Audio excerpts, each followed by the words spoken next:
И оваа година во Велес нема да има организиран дочек на Нова година со познати музички имиња. Информацијата ја потврди градоначалникот Славчо Чадиев.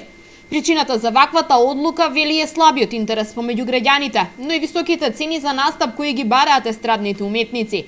Средствата, вели градоначалникот, кои би били искористени за дочек, ќе бидат распределени за помош на лица во социјален ризик. Службите на општина Велес во соработка, веќе во контакт во соработка со Центарот за социјална работа, ќе ги мапираат, односно најсиромашните фамилии, на кои што им е неопходна помош, да и они ги поминат овие новогодишни и божини празници, да им одредиме помош во према она што ќе им биде потребно, така да за ова ќе имаме на располагање околу 120.000 денари и 15-20 фамилии кои што се од најсиромашни во градот.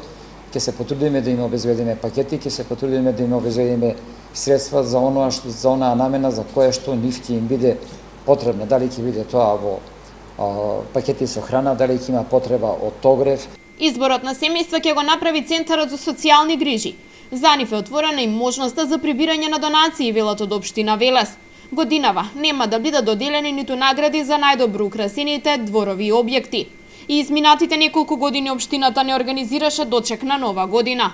Она што сигурно останува е новогодишната свеченост на која локалната самоуправа ќе ги награди најуспешните поединци од секторот за внатрешни работи, Дервен, територијалната противпожарна единица, најдобриот земјоделец и хуманист за 2016.